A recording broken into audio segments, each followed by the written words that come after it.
Hello, everyone. Once again, I'm here. My name is Johnny Farias. Thank you for tuning in to Community News. Um, it's been a great weekend. I hope everybody had a great weekend, and we're going to have a great week. Just a reminder, please, there's a big heat wave. Make sure you bring in your pets from inside or keep them fully hydrated because it is very hot out there. Again, thank you for tuning in, everybody. We are live. Thank you, Rachel. She's the one behind the cameras, making us all look good and make sure that we sound correct. Anyway, today I have a special guest, a friend, and I'm going to tell you in a little while how we met. Juan D'Arce, how are you doing today? I'm doing great. Great, Johnny. Thank you for inviting me. Thank you for this unique friendship. What's that, 2010, 2026? Yeah, it's been a while. It's been a bit. Good. Thank you so much. I appreciate Yes, and the before we invitation. start, today is his wife's Madeline's birthday. So Madeline, if you're tuning in, have a happy birthday. You know I don't miss him. Have a great day. Make sure that Juan gets you a big birthday gift. No, thank you, Johnny. Thank you. Happy birthday, honey. I love you. Anyway, Juan, so first to start off with what you do. So professionally, I am the owner of Litigation Process Servers, which is a process serving company. We serve everywhere in the state of Florida and nationally. I'm also a private investigator. We investigate Florida and nationally and internationally. I am also SCOR, an elected community council member for Area 12, Kendall. And I am happy to say that for the past about 3 years, I've been the president of SALID, which is the Spanish American League Against Discrimination, which was founded in 1974, of which the new courthouse bears the name of our sixth president, Osvaldo Soto. Okay, so in other words, you wear a lot of hats. You are the CEO or the owner of a private investing company, processing company. In other words, if you need to serve somebody, you're the person to go to. Yes. And he does a good job. Trust me, he does. Also, yes. You're an elected official. You're a community council member for Council 12? Kendall 12, yeah. Kendall 12, okay. How's that going? You enjoying it? It is very interesting. I have worked in the court system before, the Florida bar, and watching the I've had many trials and jury and bench in my experience working for the state court system. Now this quasi judicial setting is really interesting because you have a lot of community input.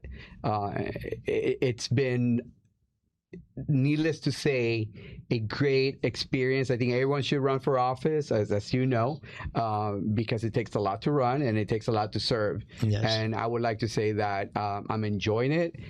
Kendall, it's great, and we're trying to keep Kendall, beautiful and nonetheless, we understand the traffic issues. That's a different story. We can't control that, but this is a zoning board, and I really appreciate my colleagues, and I appreciate the community and the staff. We try to do the best we can. That's good. And I've heard that you've been doing really good, and I'm glad you're enjoying it. I know when you first called me about it, I said, go for it, I'm actually the vice chair now, which is funny. Oh, look at that. Yeah, quick ascending. hey, that's not a bad gig to have. No. So yeah, and look, for the people, me and Juan met because we actually ran against each other a long time ago. Yes, we did. And ever since then, we've had a great friendship, and and I appreciate it, all your I'm gonna say your advice back then. So yes, thank you, and we're gonna continue being friends. But yeah, Juan, I do appreciate you a lot, and I'm glad you're here. Now, SALID, which is the Spanish American League Against Discrimination. Now, they are sponsoring tomorrow. Yes. Right, a judicial forum at the Kendall Village in Kendall. Can you tell the audience a little bit about that and why this is so important? Well, the third branch of government is very important and is often overlooked. The court system is the state court system, circuit and county courts, are the closest courts to all of us. They affect your traffic, evictions, temporary restraining orders, all the way to trials and circuit, civil court and criminal court. the reality is we must pay more attention to who's being elected and who's being appointed. We, as Salad, want to provide a platform where the community is able to come and listen and meet the candidates. There's a lot of endorsement panels that are happening, which are basically closed to the groups doing the endorsement, and that's great. We appreciate that. But Salad has always taken the stand of providing access and information to the community. With that said, we have all 14 candidates confirmed. We will be meeting at the Kendall Center Village Pavilion in front of the theaters. We have a moderator and an assistant moderator. Is totally neutral, non-biased. The questions are random, and we look forward to a great opportunity for the community to come out and meet the candidates beforehand and afterwards, and chat a little bit and ask questions, because judges sit there for, I believe it's 6 years, and it's basically a situation that needs a little bit more scrutiny, as we should with every elected official, and it's also a position of trust. And we want these judges to understand that we want them to come back into our community. We want them to participate not only during election season, but we want them to come out to community events and understand what's going on. Great example, Johnny, is Kendall traffic, Homestead traffic. If you're set to go to court in downtown Miami and you're traveling from Florida City, or something of the sort, there's a reality. If you have children to drop off at school, I believe in the past it has happened that there's judges that really don't understand what's going on county-wide, and we want to make sure that the pulse of the county is understood by our elected officials at every level. And Correct. This judicial forum, in the spirit of our 6th president Osvaldo Soto and his interest for the judiciary, we want to continue. No, I totally agree. And so, if I may add to that, a lot of times, and people always call me up, Johnny, who you recommend for judges and stuff, and even I don't know every judge. I have to get also, call other people up and say, hey, what do you think about this judge? But look, to the audience, we have to pay more attention. A lot of times people just come out, like always, to the presidential, the governor elections. But the judges are important because, yes, they are there. Once they're there for 60 years. Okay, and I've never heard of a judge being recalled yet. So, they're there for the 6 years, and these are judges that are going to be there for traffic, for civil, for divorce, for everything. So we should be. It's to our best interest to know who we're electing there. Whether, and I'm not talking about party wise. I'm talking about just the way they proceed on the bench, or the way they do their hearings, and how they end up given their arguments and so on and so on. So it is important that we do pay attention to this. Like even right now, there's a lot of money going on in a special race, and I want to bring one up. The Ruiz and I can't remember the young lady's name who's running against Mabel Ruiz. Do you remember the name? Not offhand. Okay, well, he'll show you that. There's 14 candidates, so okay. I mean, so there's a lot of money being put in that race because of something that she postponed, something that has to do with the library, and they threw some young, non-experienced lawyer against her.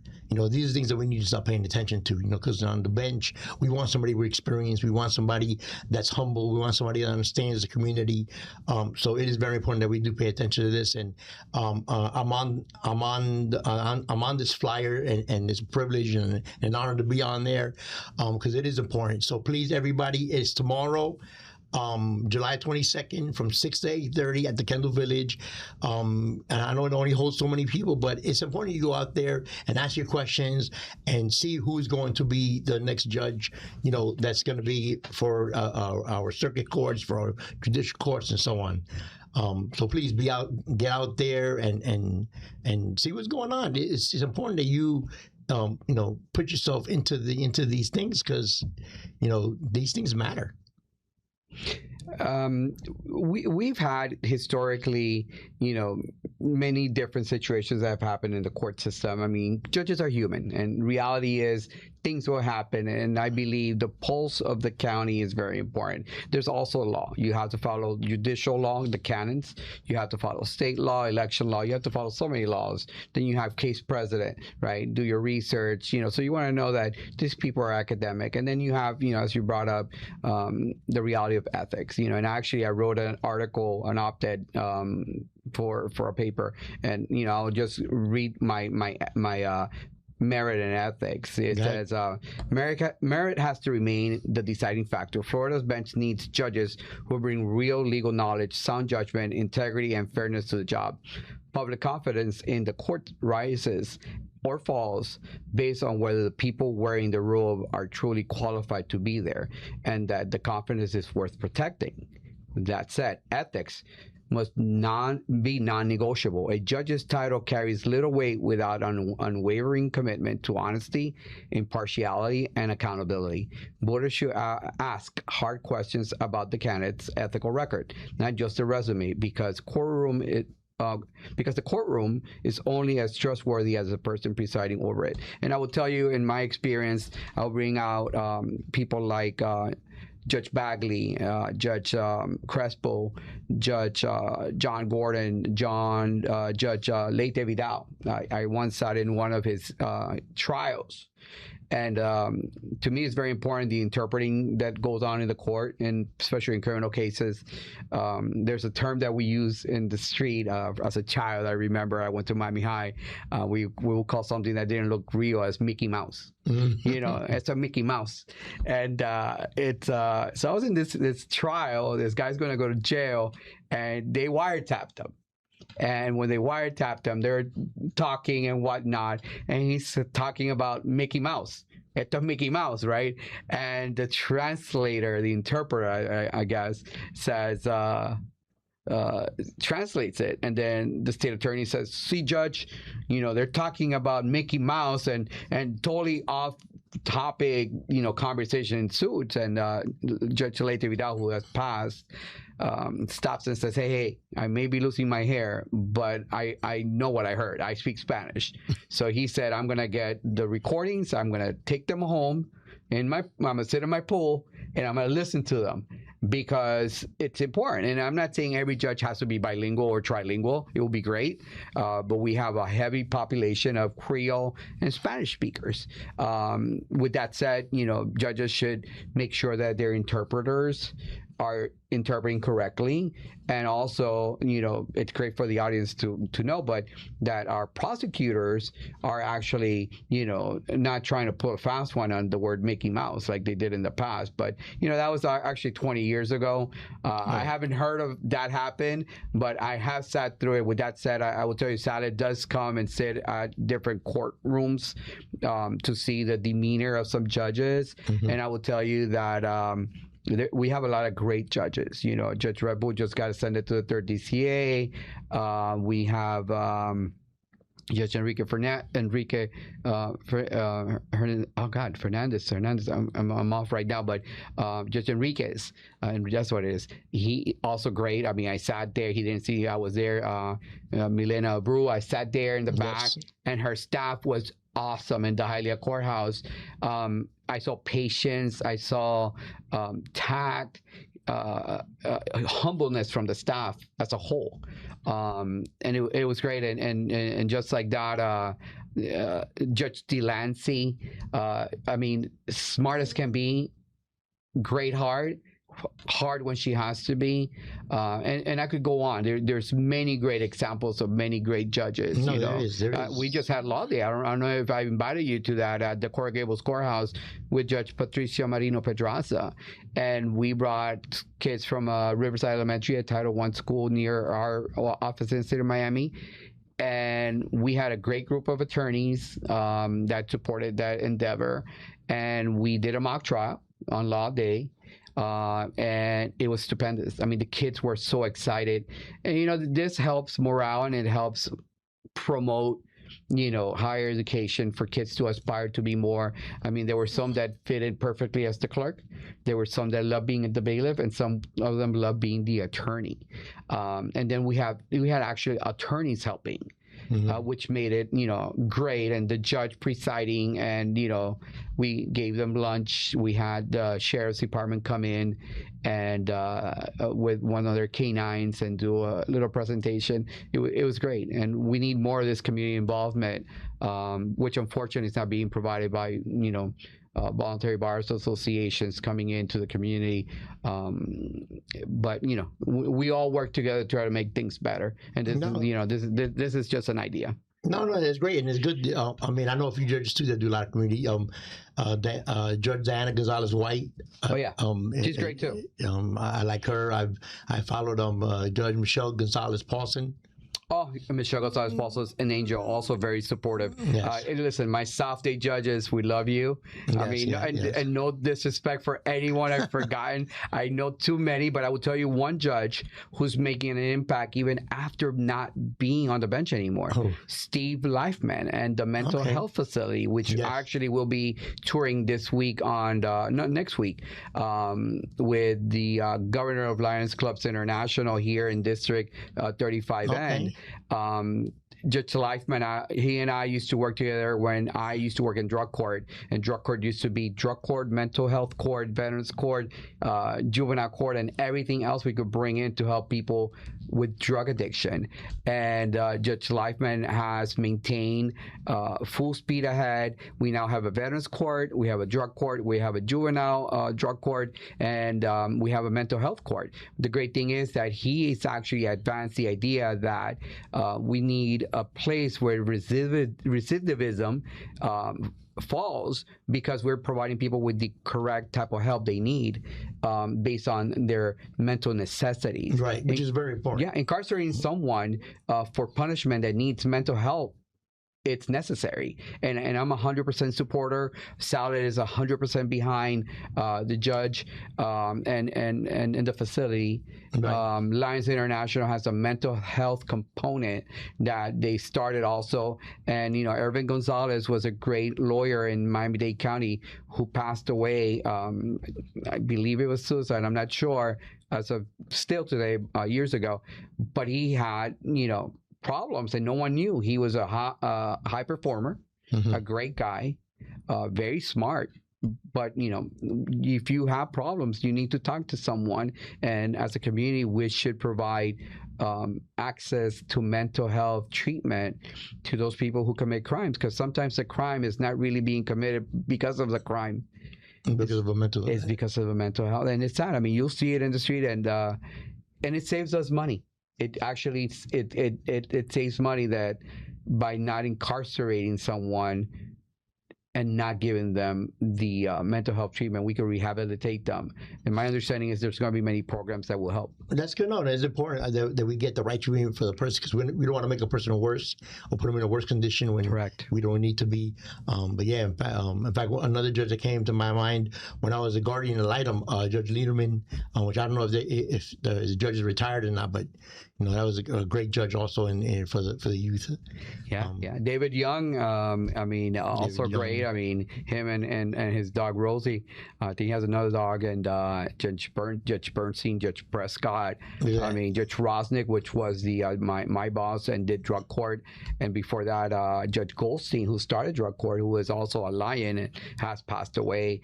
But we've had many great judges, and I'm not saying that we have bad ones now, but we just need an informed community to go out and vote. And basically, as the president of Salad, I'm not telling you to vote Hispanic. I'm telling you to vote based on merit. Meritocracy is very important. We want the best of the best. Just when you go to the doctor and the doctor tells you, to do whatever test or do whatnot, you don't really second guess the doctor. Right. We shouldn't have to second guess our judges. And I know there's a lot of scrutiny going on different things, but access to information is important, and I'm not sitting there as a judge, so I'm not here to criticize anyone.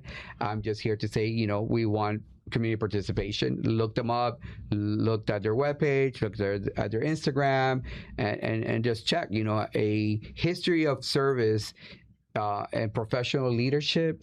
It doesn't hide. It's there. You will be able to see it. Correct. You do your homework on who you want to elect, but make sure it's, and something even more important, make sure you vote. Right now, we have a bunch of absentee ballots that have gone out.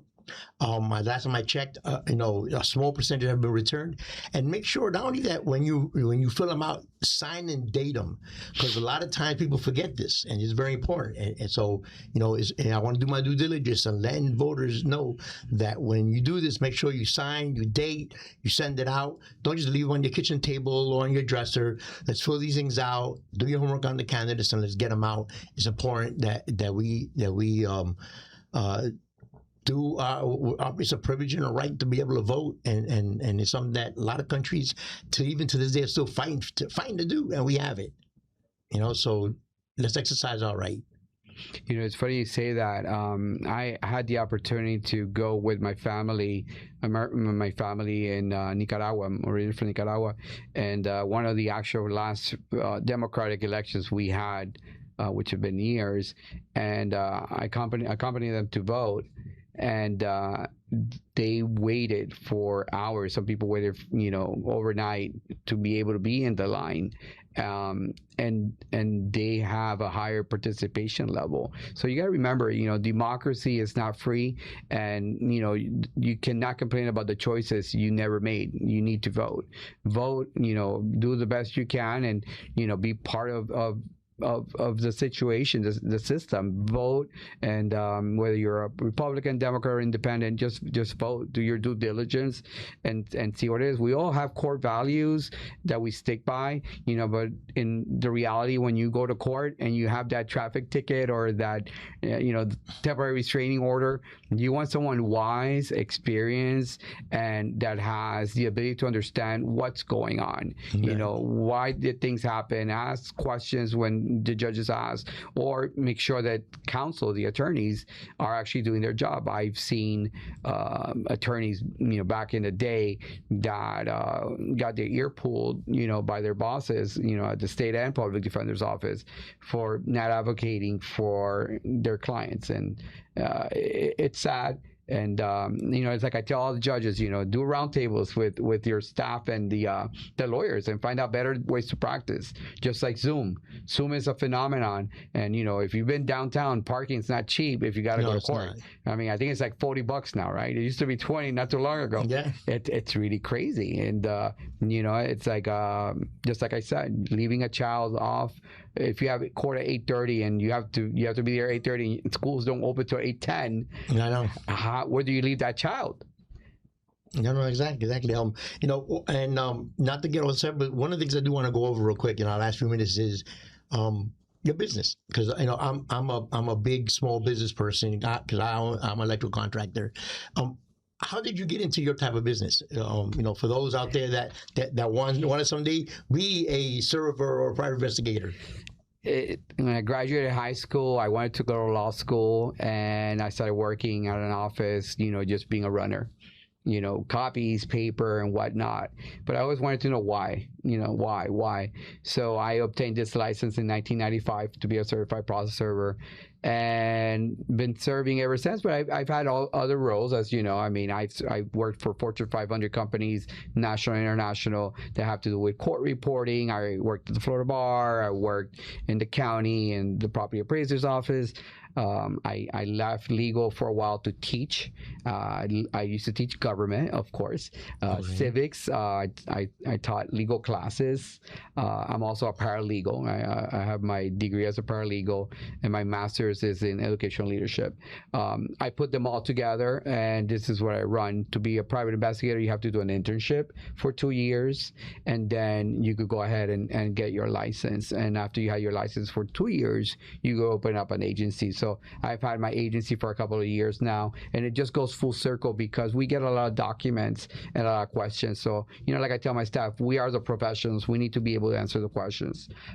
So what occurs is that my two companies work hand in hand, because we could jump from looking for you and not knowing where you're at to actually finding you, because we have the tools of the trade to make it happen. Right. And then, like I say that judges should do, I also keep my pulse on not just on the county, but the state and the country. So I understand the laws as they apply to all the work that we do and our limitations.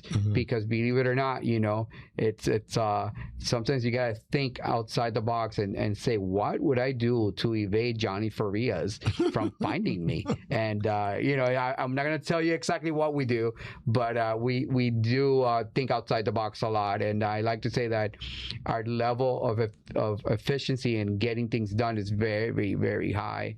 But it's I have many great stories about serving. In fact, can you give us one? 'Cause I was going to ask you that. I mean, look, a lot of jobs, they sound, but I know there's got to be some exciting in there. Because I'm just an electrician. I mean, I can't give you any great electrical stories. Well, maybe I can, but give me a good story. We are very ethical. So first of all, we maintain ethics, because I believe ethics are very important. But we've been asked to do stuff that's unethical, and we say no. But I'll tell you, I had this one time we were looking for this doctor, and he was a Jackson doctor. Couldn't find him. It was crazy. And I said, I'm gonna go, because I'm the boss. I go and I clean up. I take care of like whatever's really hard. I go, and I went. And I get in the elevator, and as I'm getting out, I see a couple passing by with a shaggy dog, white, hair dog. And I walk all the way to the apartment, and I'm knocking, no one opens. We have been there a bunch of times, no one opens. And I look at the floor, and I see like a lot of hair, like white hair. Then I look at all the neighbors, so I kind of like do because you gotta look, you have to have your eyes open. It's like a movie. Right. And I'm like, that dog lives here. You know what I'm saying? Like, what is that coincidence? The dog that you saw when you got out of the elevator. Yeah, so when I go down there, and the guy had been evading, I go down there and I see the dog, and I walk up to the guy. I'm like, oh, what a beautiful dog. And he's like, yeah. I said, what's his name? Yeah. And I said, what is your name? I said, I'm Juan. And he tells me his name. And I said, oh, I have something for you. And I gave it to him. And he's like, how'd you find me? I told him, I said, I saw your dog's hair. He just starts cracking up. He wasn't happy. But, we went to a concert too. And I had to find this guy. And they gave me a picture of him. He looked really good. But it was 20 years before. And this guy did not look, like he did at that time. It was a concert at C.P.S. There was like 10,000 people. It was dark. Looking for the guy, I couldn't find him. I basically almost gave up. I said to the client, I'm going to do one last pass. And the photo I had received had the image of a tattoo that you could barely see coming out of his sleeve. 3 little tridents, the points. And I'm walking, I see this guy, and I take a picture. I say to the client, I say, is this your guy? Because he looks nothing like that guy. And the guy was here only for a day. He had been evading in he lived outside the country, one of the Caribbean islands. And I see him, and I'm like, okay, I'm just going to figure it out. And I see him, and I go, hey, man, you're popular, right?